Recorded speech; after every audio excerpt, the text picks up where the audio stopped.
I can't believe how much I pushed her away and how much I really believe that I don't need anybody else. I was just going back into what made me feel safe, and I'm just so glad that you actually pushed past my Avoidant, programming yeah. and my avoidant attachment style, and you were my support. How dare I, in the times where I don't feel safe, how dare I go into the thought of I want to release myself from this relationship. I want to no longer rely on that cycle. It served me once upon a time, but it no longer serves me now. Hey y'all, I'm Natalie, What's up, y'all? My name is Lauren. and we are reconnection coaches, and we help couples navigate through periods of disconnect so they can stay in reconnection much longer. Yes, so we built this platform so that we can show you the ins and outs of what actually goes on within a healthy relationship. In today's podcast, we're talking about the energy of disconnect and what it feels like to sit in the discomfort and allowing you to release control from trying to solve something. Periods of disconnect doesn't mean anything's wrong with your relationship. It actually is an invitation for you to reconnect with yourself. So I hope you guys enjoy this podcast. Welcome to our clubhouse. We are drying our clothes, so if you're wondering what the sheet is, that's what's happening. Yeah, there's a clothesline above us. We're out on the patio of our Airbnb, just doing a little laundry. Just doing life. Yeah, just coming off of just so much energy, so much like energy transference, and specifically, we recorded another podcast episode about what the last 2 weeks have felt like for us, and so this is like another day of introspection. Yeah, and reflection. One thing that we are constantly learning in our relationship is that we go through cycles. Yes, We painful cycles. Yes, and we are recognizing or becoming better orchestrators of the cycles that we're experiencing. And if I were to draw a chart, like here's the cycle that all relationships, especially long-term relationships and even healthy relationships, will go through is a period of connection where you feel completely in alignment. You feel, you can talk about anything. You feel very safe in just how you guys show up. And then from that phase of connection, you move into this period of disconnection. And that period of disconnection is extremely uncomfortable. And that period of disconnection, I started writing some stuff down. That period of disconnection is honestly the height of when we're triggered. Like we're triggered about something, we're feeling unsafe about something, So these peaks and lows that you're talking about, when you talked about the peak, it can almost feel like the honeymoon phase over again. You feel like you can't get off of each other. You don't want to spend time away from each other. connection. Yeah, and that's what it felt like for us. Literally 2 weeks ago, we were all over each other. Did not want to do any activity without each other. And then almost immediately, like, I don't even think that it was a trigger. I just think that for me on my end, I just no longer needed or wanted that again, like that at that time. Nothing was wrong. It's just that it's like almost something shifted within me, and it's like, okay, I need something different. I may not need physical touch. I may not need quality time. It seems like I needed quality time with myself. And so in this roller coaster where it's just like an immediate drop, we were experiencing two different experiences, and we just had 2 weeks of riding this roller coaster and actually trying something different than what we usually do.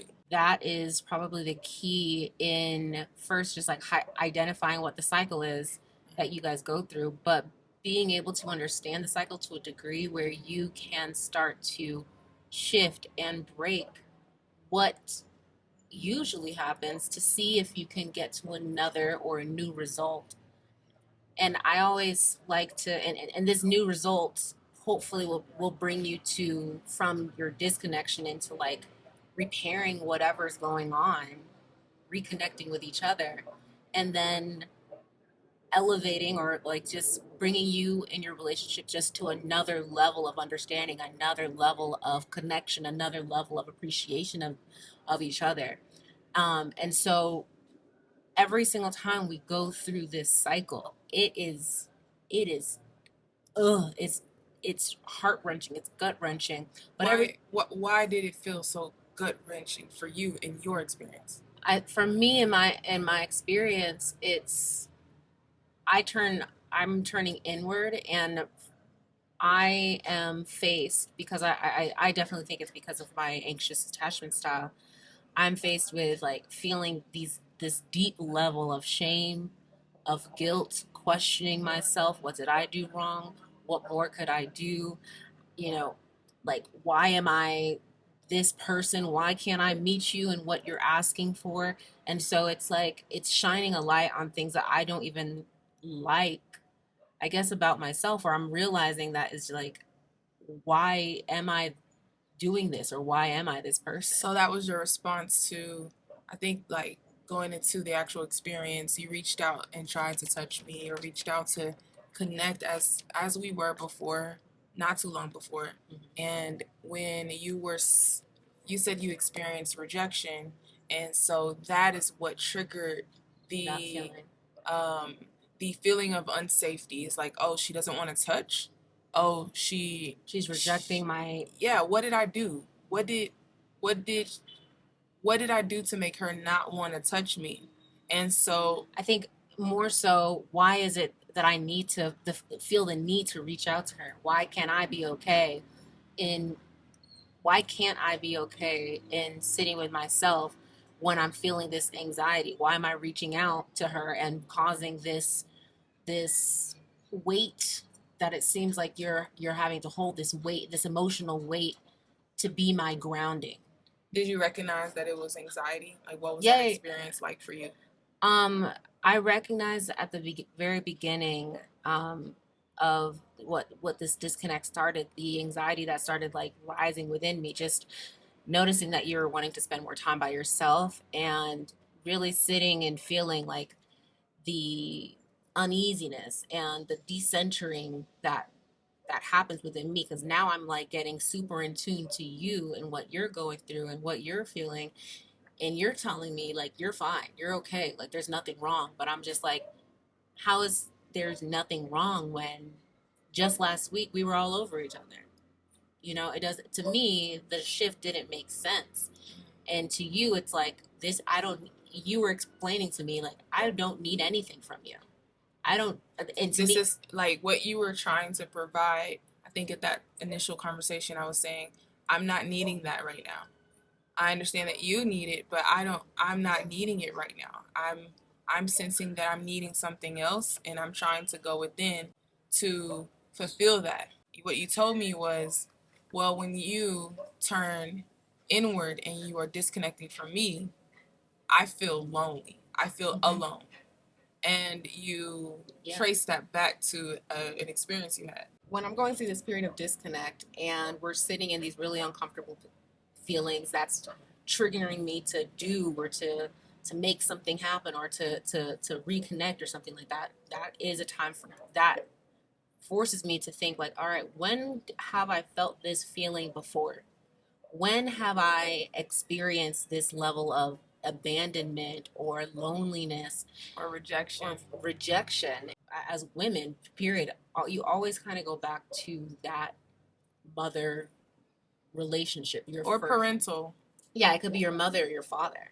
For me, it's my mother relationship, the mother daughter relationship, and how I believe my mom is kind of emotionally unavailable, is not really a physical person, and and in the environment I grew up in, it was an angry environment. There was a lot of fighting, a lot of arguments, a lot of yelling. I just remember just not wanting that to be my reality. And so my effort, and this is really where that anxious attachment style comes in at, is was trying to make everything okay so there wouldn't be an argument. Make everybody happy or calm, pleasing everybody else so that their needs were met and there was no reason for them to be upset. So you internalized and thought that, okay, it's going to be my responsibility to make everything okay. Yeah, I mean, Like if my mom is upset or the environment is kind of like shifted to where everyone's uncomfortable, I'm going to do something to make people comfortable again. right, yeah. In that environment, I didn't learn how to maneuver through my emotions. I didn't learn how to sit with myself. I've learned how to dissociate and not like I learned how to like not feel in a way.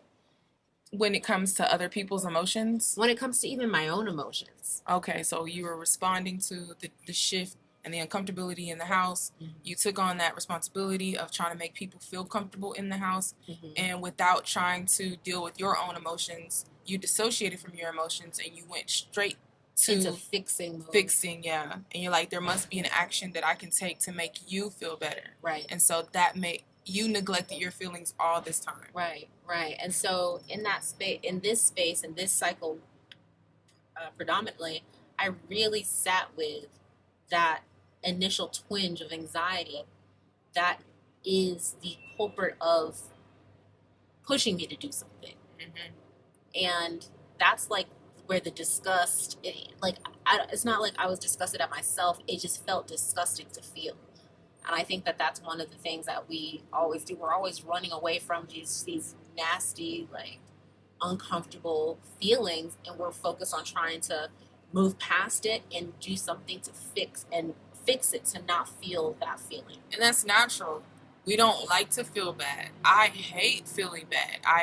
I have leaned so much on my intellectual mind of, oh, I feel this emotionally, so I'm going to compartmentalize and I'm going to organize these feelings and emotions and I'm going to think my way through it so that I can feel better. And so that's what I've relied on so many years. And in a way, I think that I've developed a level of control. And this aspect of control that I'm talking about just blew my mind because I never thought about control this way. Because I don't like the way I'm feeling, I try to minimize how long or how short I'm sitting in that feeling. So, yes, you dissociated and never figure out how to sit with your emotion. Me, I can sit with my emotion. I'm aware of the emotion, but I don't like to sit in it for long. I will snap straight into intellectual mode and I will think my way out of it so that I can function again, so that I can interact with people again, so people can't see that I'm visibly upset because that was uncomfortable for me. In this relationship, I can't run.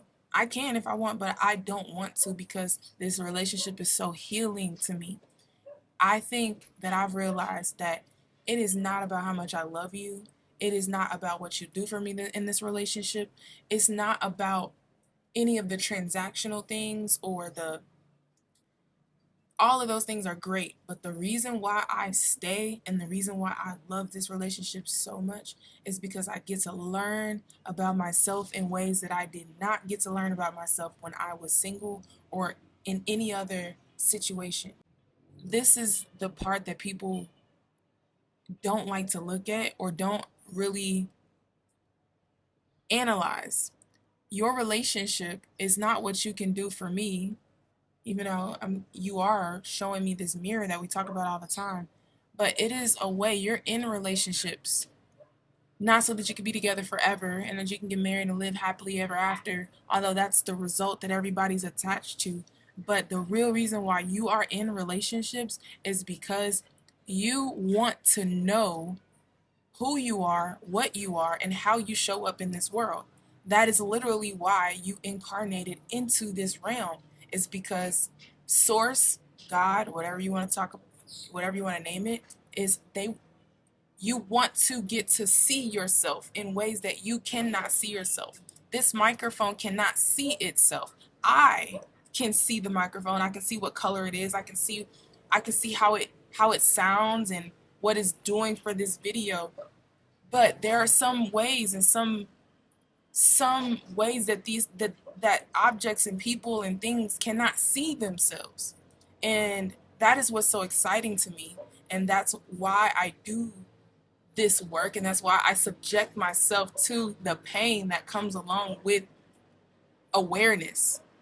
This relationship is so painful and so uncomfortable, not because you're causing me pain, not because I'm in physical pain, not because this is so toxic and unhealthy. It's so painful because my ego wants to tell me, no, leave this relationship. You feel unsafe. Abort, get out, which happens all the time. Yeah, it's Every not me, time. it's them.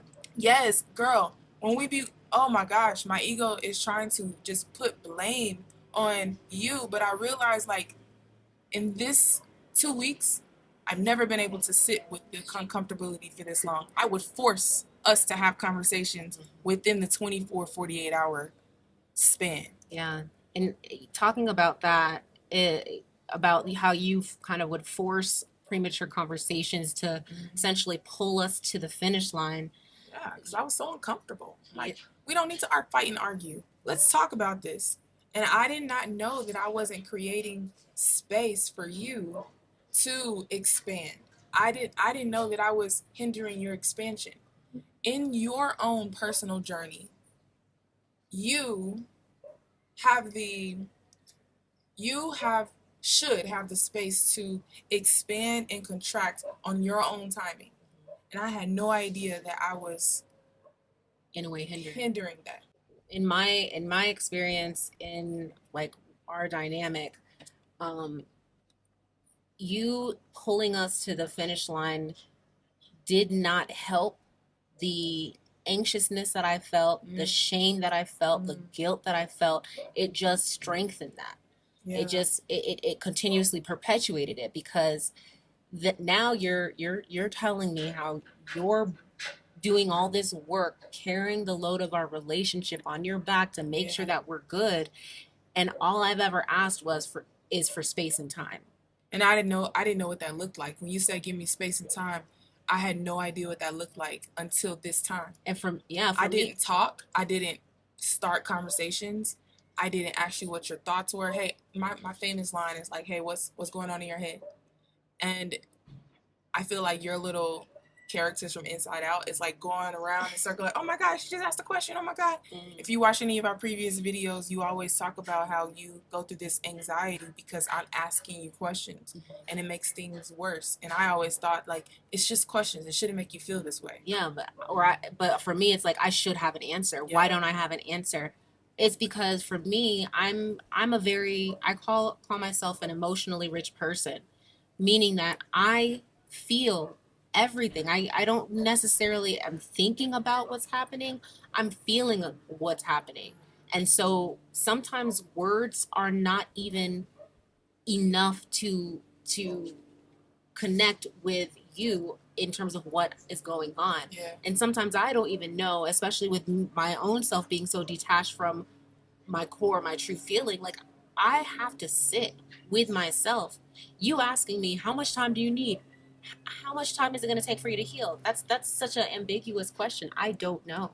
What I love about this conversation and what I learned during this 2 weeks is what time and space look like. And I just had it and it just left. But I just really loved that I had to go through that. I had to push and push and push and carry and carry and carry and force conversations until it was not working for us no more. And I understand that we outgrew that template. And in this 2 weeks, we are now forming a new template to continue to grow with. Yeah, and this is part of that. I want to talk about like the energy of disconnect, and how reading that energy of disconnect is imperative in giving yourselves the space, individual space, and the individual time to honestly be with yourself. Yeah. Disconnect is the energy of disconnect is an invitation to reconnect with yourself. Yes. A disconnect in a relationship does not mean it's a bad thing. It just means that it is now an invitation to turn to yourself and reconnect with yourself. Yeah. Allow that time and space to allow your relationship to expand. When I went and did my own thing, that gave you the time and space to be free. Yeah. And do your own thing. What does it feel like to be stuck in the space of disconnect versus going and reconnecting with yourself? Oh man, it was completely different. When I actually left the house and went for a walk. But start with like what it feels like when you're in the space of disconnect. When I'm in the space of disconnect, like I said before, I am anxious. I immediately want to go and control how long I'm in my anxiousness, which I want to say I did not know that it was anxiety that I was feeling. I thought that I was being solution oriented. I thought that I was Being helping. proactive. I thought I was yes. I thought I was helping the situation. I'm like, oh, we're using open and honest communication. We have to be able to use our emotional awareness, be aware of how you're feeling, and then talk about it. I did not know the caveat in there was to allow your partner to come to you in their timing. Allow your partner to gather up their feelings, minimize their triggers, and then feel safe enough to come and have a conversation. I skipped all those steps. Didn't even know those steps were there. Yeah, and you being so action oriented and thinking that if you're doing this, then that means that you're trying. And if you're not doing it, then that means you're not trying. Right. Your heart is, and I think that is the wall we kept running into. It's because that was the narrative that I kept preaching, is that I think that you're not trying the things we know we should try. Right. Like, oh, we have the skills. There's no reason why we should be experiencing this again, while not giving us the grace, our relationship, the grace to grow. Oh my God. I knew I heard the dog, but I didn't know that it was this close to me. It scared me.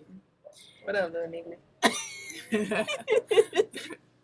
But yeah, you're not giving your relationship the space to be able to grow and in the ways that it needs to grow and mature in the way that it needs to mature. Yeah, and not having trust, not having trust that your partner can and will meet you in their own timing. Let me tell you the thought I had when we were going through this. Every single time we're in a disagreement, because we don't have arguments, we have disagreements.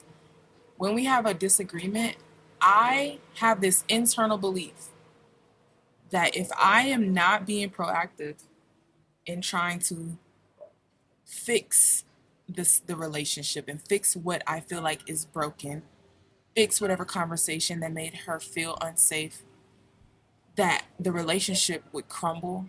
And I literally felt like if I wasn't doing all that I can do, that I'm going to be the reason why this relationship fails. And you know what? Not that I'm the reason, but I just felt like it was my responsibility.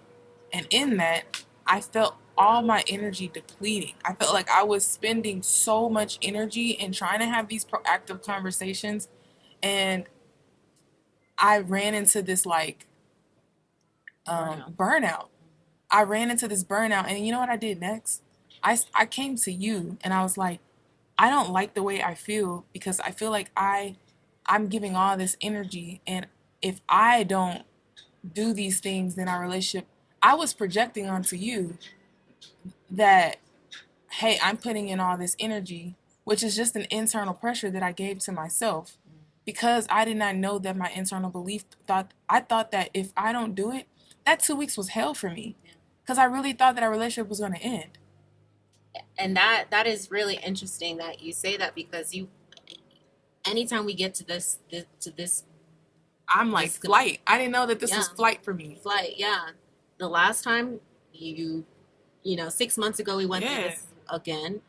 We were in Thailand, and you proposed us to break up. It was in the midst of this uncomfortable discomfort feeling, and everything around you was confirming the thoughts that you were having, and you based a decision and a very stark, jarring choice to separate. And I feel like anytime we're in that space, that is like That is what I go to. And you know what?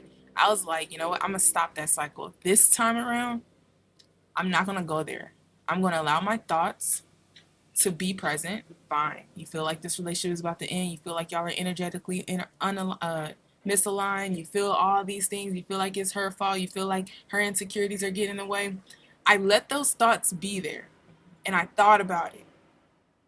And then in the midst of that, my higher self showed me that whatever I was seeing in you was also present in me.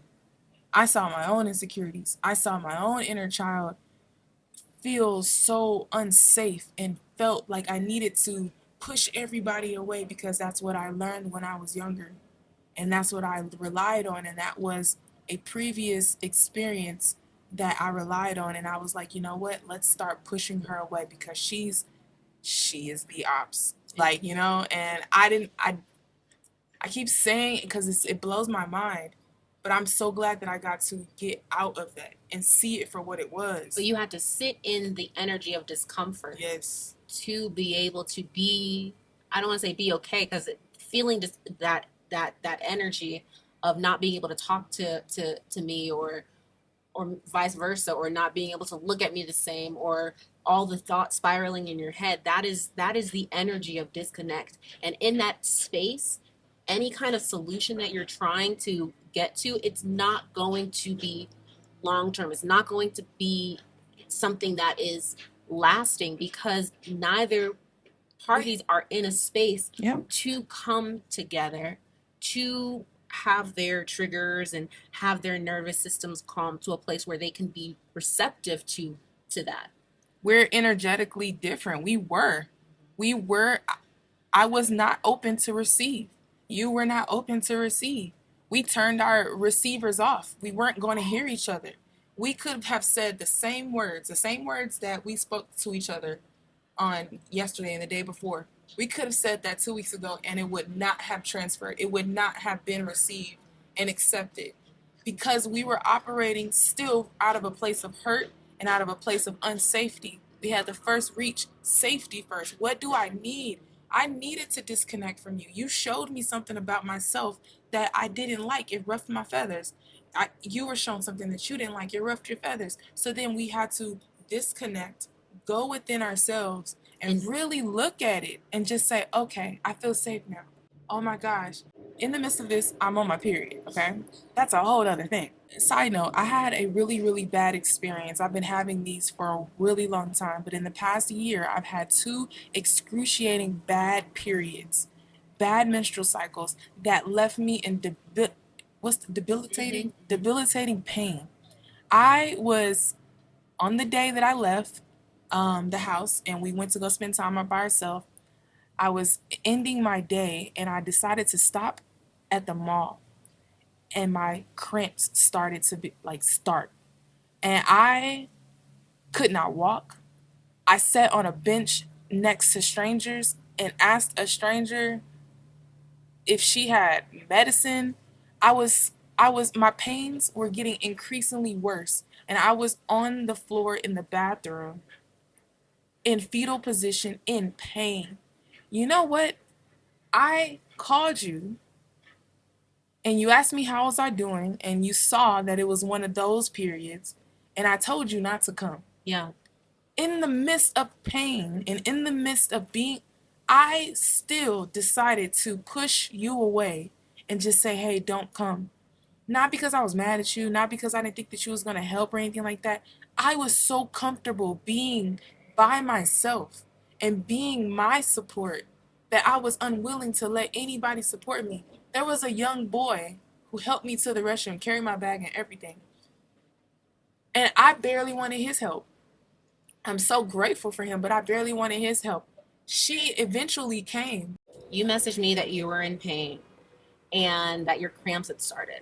And I wasn't really thinking any much of it until I was like, let me ask her, on a scale of 1 to 10, how bad are these cramps? And I said a 25. And she said 25. And in that knowing and knowing how bad her cramps are, I I had a choice, right? I said, I'm coming. I don't even think I asked you to if should I No, come. I just said don't come. I said I'm coming, and you said no, don't come. Yeah. And I in receiving that text message, I had a choice. I in the space that we were in, Yeah. and in my ego-centered self, I could have been like, all right, I'm not gonna come. Yeah. And I could have just left you there suffering, and because you were the one that told me not to come. I was on that floor for like an hour at least. Yeah. But then I sat with I sat, it wasn't even a long moment because I had to deflate my ego and allow my heart to speak in that moment, and knowing how bad of pain you were in, despite the words that were coming out your mouth and despite how you were pushing me away still in the height of your pain. Yeah. That I didn't even have keys to get out of the gate. I was like, I don't know how I'm going to make it to her, but she needs support. Yeah, and the mall was not even a 10-minute ride away, but you got your way to the mall. You got there very quickly, in my opinion. And I'm so glad that you came because I couldn't talk, I couldn't walk, I couldn't even ask for my own help. And you were able to get me into a wheelchair and get us in an Uber and get us home, which I'm just so thankful for in the midst of what was going on. And what I realized in that moment is, wow, in the midst, I can't believe how much I pushed her away and how much I really believe that I don't need anybody else because of that's a programming that my subconscious automatically goes into. I wasn't I wasn't consciously thinking. Yeah. I was just going back into what made me feel safe, and I'm just so glad that you actually pushed past my programming, yeah. and my avoidant attachment style, and you were my support, and in that made me feel safe. That made me be open to a further conversation later that evening, the morning after, the day after. We were now in a space where both of us felt safe and we felt like we can come together and we can talk. Yeah. And it just took all of that. And I'm just like, oh my God, like the order of events and what everything that happened is just like it was working in our favor. One of the things that I spoke to my therapist about, I've told you this as well, is no matter how much people say like I don't need help or like can only depend on myself, that is a lie. Yeah, That I is used to I tell her all the time, I don't really need anything from people, but I realized that that's actually my programming talking. That I actually do need people. People do need people. But what I really need is I want to feel safe and I want support. And I think that my life experiences have taught me that in the ways that I want support, that it doesn't show up. And doesn't mean I'm not supported, but in the ways that I want support, when it doesn't show up, I get really upset and I get really mad and I close off and I push everybody away and I feed more into my programming that I don't need people. And sometimes you don't even know what kind of support that you do need. I don't think That's true. In that specific incident, you were not even thinking about I need help getting out of getting off this bathroom floor to get home. Like, yeah, I actually that thought went through my mind and I was like, oh my gosh, our Airbnb is on top of this hill. How the fuck am I going to walk up this hill? Because I can't even walk. I couldn't even walk 10 feet. I couldn't walk 3 feet. And the thing is we we have ways that we want people to show up for us while also not knowing or not being truly familiar with the ways in which truly matters how people can show up. Yeah. For it. Because I'm weak. If you're anything like me, you're so used to just shutting things down and you're so reliant upon past experiences because that's what you've learned that you can rely on. But oh my gosh, time and time again, you showed me that like I didn't even know I needed this type of support. I didn't know that I needed this type of love.